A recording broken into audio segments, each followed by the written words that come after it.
അപ്പൊ ഞാൻ നമ്മുടെ നാട്ടിലെ കറികളല്ലാതെ ഇടയ്ക്കിടയ്ക്ക് ഇവിടത്തെ കറികൾ, അതായത് നോർത്ത് ഇന്ത്യൻ കറികൾ ഞാൻ ഉണ്ടാക്കും. ഞാൻ ഇവിടെ വന്ന സമയത്തൊക്കെ ആണെങ്കിൽ എനിക്ക് ഇവിടുത്തെ കറികളുടെ ടേസ്റ്റ് ഒന്നും ഇഷ്ടമല്ലായിരുന്നു. ഇപ്പൊ പിന്നെ കുഴപ്പമില്ല, ഇപ്പം കഴിച്ച് കഴിച്ച് ശീലമാണ്. ഇപ്പൊ എനിക്ക് അത്യാവശ്യം എല്ലാ കറികളും ഇഷ്ടമാണ്. ഞാൻ അത്യാവശ്യം എല്ലാ കറികളും ഉണ്ടാക്കി നോക്കും. അപ്പോൾ ഇന്ന് ഞാൻ അതേപോലെ ഒരു മറാഠി റെസിപ്പിയാണ് ഇന്ന് ഉണ്ടാക്കുന്നത്. ഇന്ന് കത്തിരിക്ക വെച്ചിട്ടാണ് ഉണ്ടാക്കുന്നത്.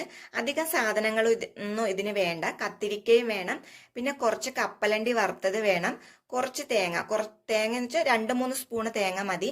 അത് ഇവിടെ ഉള്ളവർ ഈ റെസിപ്പി ഉണ്ടാക്കാൻ വേണ്ടിയിട്ട് കൊപ്ര തേങ്ങ, ഉണക്ക തേങ്ങയാണ് എടുക്കുന്നത്. അപ്പൊ നമ്മൾ ഉണക്ക തേങ്ങ വാങ്ങാറില്ലാത്തതുകൊണ്ട് ഞാൻ സാധാ തേങ്ങ എടുത്തിട്ട് അതിനെ ഒന്ന് ഞാൻ ചൂടാക്കി എടുത്തിട്ടുണ്ട്. അതിന്റെ ഈർപ്പം ഒന്ന് പോകാൻ വേണ്ടി ചെറുതായിട്ടൊന്ന് ചൂടാക്കി എടുത്തിട്ടുണ്ട്.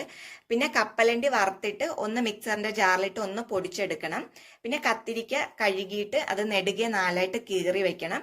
എന്നിട്ട് ഈ കപ്പലണ്ടി പൊടിച്ചതും ഈ തേങ്ങയും പിന്നെ കുറച്ച് മുളക് പൊടി, കുറച്ച് മഞ്ഞപ്പൊടി, കുറച്ച് ഉപ്പ്, പിന്നെ ഞാൻ ഇവിടെ കുറച്ച് കാന്താ ലസുണ്ട മസാല എടുത്തിട്ടുണ്ട്, അതും പിന്നെ കുറച്ച് മല്ലിയില അരിഞ്ഞതും കൂടി ഇട്ട് എല്ലാം കൂടി നന്നായിട്ട് മിക്സ് ചെയ്തിട്ട് ഈ കീറി വെച്ചിട്ടുള്ള കത്തിരിക്കയുടെ അകത്ത് വെച്ചിട്ട് ഇത് ഫില്ല് ചെയ്ത് വെക്കണം.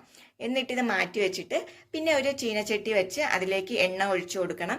ഞാൻ ഇവിടെ കപ്പലണ്ടിയുടെ എണ്ണ തന്നെയാണ് എടുത്തിട്ടുള്ളത്. അത് ഒഴിച്ചിട്ട് അതിലേക്ക് കുറച്ച് ജീരകം ഇട്ട് പൊട്ടിച്ചു കൊടുക്കണം. പിന്നെ സവാള ചെറുതായിട്ട് അരിഞ്ഞതിട്ട് വഴറ്റി കുറച്ച് ഇഞ്ചിയും കുറച്ച് വെളുത്തുള്ളിയും കൂടി ചതച്ചതിട്ട് എല്ലാം കൂടി നന്നായിട്ട് മൂപ്പിച്ചെടുത്തിട്ട് നമ്മൾ ഈ കത്തിരിക്കയുടെ അകത്ത് ഫില്ല് ചെയ്ത മസാല ബാക്കിയുണ്ടെങ്കിൽ അതും കൂടി ഇതിനകത്ത്, ബാക്കിയുള്ളതും കൂടി ഇതിനകത്ത് ഇട്ടിട്ട് മിക്സ് ചെയ്തിട്ട് പിന്നെ കത്തിരിക്കയും കൂടെ ഇതിനകത്ത് ഇട്ട് മിക്സ് ചെയ്ത് ആവശ്യത്തിനുള്ള വെള്ളം ഒഴിച്ച് ഉപ്പും ഇട്ട് പിന്നെ ഞാൻ കുറച്ച് ഗരം മസാല ലാസ്റ്റ് ചേർത്ത് കൊടുത്തിട്ടുണ്ട്. എല്ലാം കൂടി ചേർത്ത് മൂടി വെച്ച് വേവിച്ചാൽ കറി റെഡിയാവും. കറി വളരെ പെട്ടെന്ന് ഉണ്ടാക്കാൻ പറ്റിയിട്ടുള്ള ഈസി റെസിപ്പിയാണ്, പക്ഷെ ടേസ്റ്റും അടിപൊളിയാണ്. അപ്പം ചപ്പാത്തിയുടെ കൂടെയും ചോറിന്റെ കൂടെയൊക്കെ കഴിക്കാൻ നല്ല ടേസ്റ്റാണ്. ഇവിടെ എല്ലാവർക്കും ഇഷ്ടമായതുകൊണ്ട് ഞാൻ ഇത് ഇടയ്ക്കിടയ്ക്ക് ഉണ്ടാക്കും.